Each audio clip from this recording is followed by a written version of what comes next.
Hey guys, welcome back to my channel. Today is Monday and I'm here with Lecture Monday with the next part of technical terms to be learned in genetics. So the next word that is double crossover. अब crossing over क्या होता है वो तो हम लोग को पता है ऑलरेडी.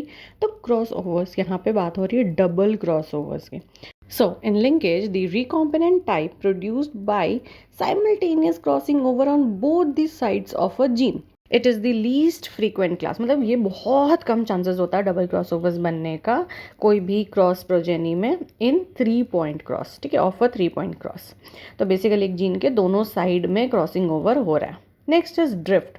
रैंडम जेनेटिक ड्रिफ्ट भी बोलते हैं इसको. ये क्या होता है ना कि एक जीन पॉपुलेशन से कुछ अमाउंट ऑफ लाइक अलील्स या जीन्स जो होते हैं वो दूसरे में जाके मिल जाते हैं तो ड्रिफ्ट कर गए यहाँ से. रैंडम जेनेटिक ड्रिफ्ट मतलब मान लीजिए हमारा पॉपुलेशन में कैपिटल ए डोमिनेंट था, लेकिन अभी क्या हो गया, ज़्यादा नंबर ऑफ कैपिटल ए इस पॉपुलेशन ए से पॉपुलेशन बी में चले गए या फिर 1 से B2 में चले गए, तो यहाँ पे कम हो गया. तो यहाँ पे एक ड्रिफ्ट आ गया ना, चेंज आ गया जेनेटिक पूल में.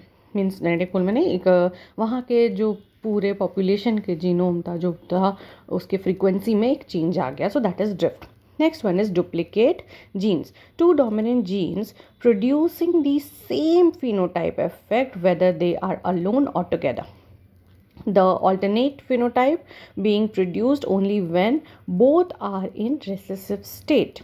मतलब कि 2 डोमिनेंट जीन है, अगर वो साथ में रहे तो भी वो टॉल प्लांट्स दे रहे हैं, अकेले अकेले रहे तो भी वो टॉल दे रहे हैं, लेकिन अगर दोनों रेसेसिव है तभी आपको अल्टरनेट फॉर्म ऑफ फिनोटाइप देखने को मिल रहा है. मतलब शॉर्ट हार्टेड प्लांट दे, मतलब टॉल और शॉर्ट का मैंने एग्जाम्पल दिया.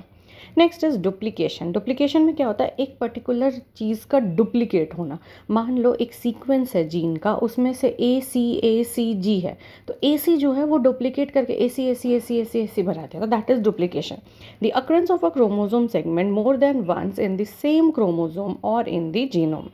Next is ectopic expression. Expression of a gene in a tissue in which it is not usually expressed. Means यहाँ पे तो उसको एक्सप्रेस नहीं करना था.